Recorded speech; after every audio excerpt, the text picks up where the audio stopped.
ঘুম থেকে উঠে বিছানা পরিষ্কার দিয়ে আজকের ভিডিওটা শুরু করলাম।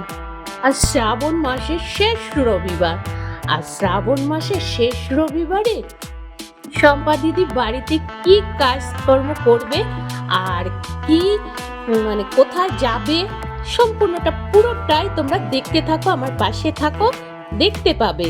তো এখন আপাতত দেখতে থাকো যে শম্পা দিদি বিছানা খুব পরিষ্কার করছে কিভাবে। তো আজকের ভিডিওতে তোমাদের দেখাচ্ছি, তোমরা আমার পাশে থাকো, দেখতে থাকো। তার আগে বলে নিই, আমার ইউটিউবে যত ভাই বোন, আমার সন্তান, ছেলে মেয়ে আছে, সবাইকে শুভ সকাল আর অনেক অনেক ভালোবাসা, অনেক অনেক ভালোবাসা জানিয়ে খুব সকাল সকাল আজকের ভিডিওটা শুরু করছি। তো চলো, এর আগে আমার ভিডিওতে কোনোদিনও তোমরা কিন্তু দেখোনি যে বিছানা পরিষ্কার, আমি কোনোদিনও দেখাইনি গো। তো চলো আজকে দেখিয়ে দিচ্ছি তোমাদের। তো শম্পা দিদি কিভাবে বিছানা পরিষ্কার করছে, তো ঘুম থেকে উঠে তো দেখতে থাকো। এরপরে দেখতে পাবে রবিবার তো আজ, তারপরে কি করি তোমরা দেখতে থাকো। আরো তোমাদের কাছে তোমাদের অনেক অনেক নিজের মনে করি গো। তো নিজের মনে করে বলছি, আমি তোমাদের এই শম্পা দিদিটা কারো কারো আন্টিও এখনো পর্যন্ত কি বলতো কোনো ভয়েস ঠিক মতো ভয়েস দেওয়া শিখে উঠতে পারেনি গো। তো তার জন্য কিছু প্লিজ কেউ তোমরা কিছু মনে করো না গো। জানি না, আমি তো তোমাদের নিজের মনে করি, জানি না তোমরা নিজের মনে করো কি না এই শম্পা দিদিটাকে। তোমাদের এর আগের ভিডিওতেও আমি বলেছি, তোমাদের কাছে বলেছি যে আমার কিন্তু নিজের কোনো ভাই নেই গো। তো তোমাদেরকে সত্যি আমি আমার অন্তর থেকে বলছি আর যে আমি সত্যি তোমাদের নিজের ভাই বোন মনে করি গো। ইউটিউবে আসার পরে কি বলতো এত এত ভাই বোন পেয়েছি, আমি সত্যি খুব খুব খুশি গো।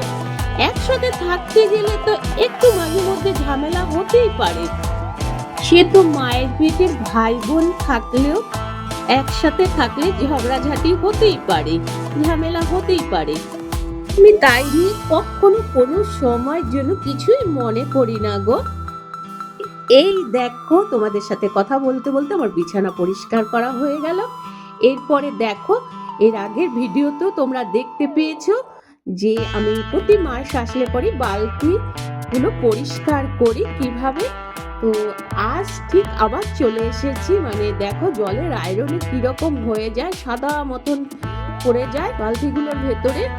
আমি প্রতি মাস আসলে পরে এগুলো কি বলতো অ্যাসিড দিয়ে পরিষ্কার করি, অ্যাসিড তারপরে সার্ফ দিয়ে মেজে তারপরে বালতিগুলো আমি এইভাবে পরিষ্কার করে রাখি গো। তো ভাই বোনের কথা বলতে বলতে আবার কোথা থেকে কোথায় চলে আসলাম। এটাই হলো গিয়ে শম্পা দিদি। তো আমি বলেছি না যে শম্পা দিদি এখনো ঠিক মতন ভয়েস দাও, কোথায় কখন কি বলতে হয় এখনো ঠিক মতো শিখে উঠতে পারেনি গো।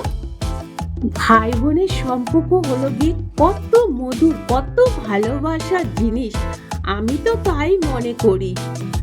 বোন একসাথে কোনো সময় ঝগড়া, কোনো সময় পরিশুতি করা, আবার কোনো সময় একসাথে মিশে ভালোবেসে আবার একসাথে থাকা। আমি তো এটাই জানি, যদিও আমার নিজের তো ভাই নেই, আমি অতটা জানি না গো। যতটুকু জানি ততটুকুই আমি তোমাদের কাছে বললাম।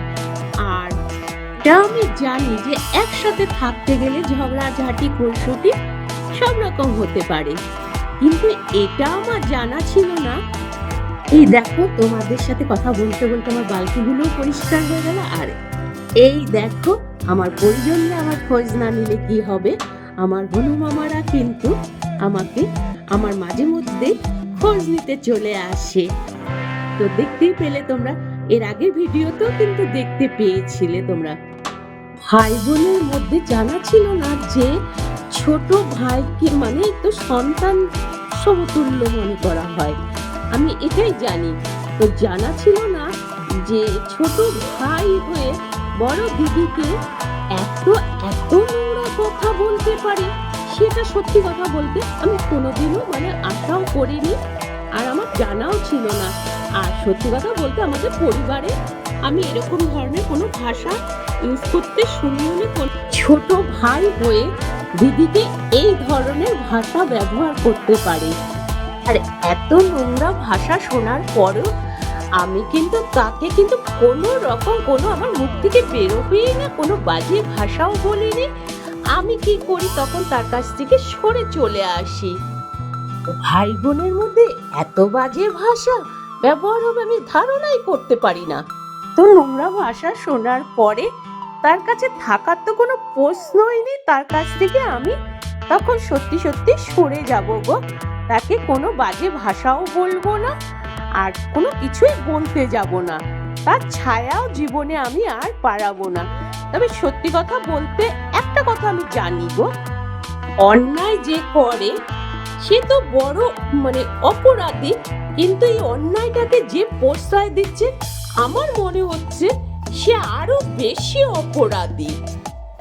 শুধু এইটুকুই বলতে পারি, এইটুকুই জানি আমি। এই দেখো খাওয়া দাওয়া করে শ্রাবণ মাসের শেষ রবিবার তো ওই কারণে দেখো আমি যেখানে থাকি সেখানে নবদ্বীপ আছে, নবদ্বীপের ওখানে স্নান করে ওখান থেকে জল নিয়ে আমাদের এই যে শিবনিবাস বলে একটা জায়গা আছে, ওখানে সবাই কি বলে তো হেঁটে হেঁটে কেউ গন্ডি কেটেও পর্যন্ত যাচ্ছে জানো তো। জল নিয়ে ওই শিবের মাথা ঢালবে বলে যাচ্ছে। দেখো কত কষ্ট করে নবদ্বীপ থেকে জল নিয়ে কেউ বাঁকে করে কেউ দেখো শিব ঠাকুর নিয়ে কিভাবে সবাই যাচ্ছে শিবনিবাসে, অনেকটা দূর পথ। তো তোমরা দেখতে থাকো ভিডিওটা, আর ভিডিওটা দেখার পরে যদি তোমাদের ভালো লেগে থাকে তো লাইক কমেন্ট শেয়ার, টাটা।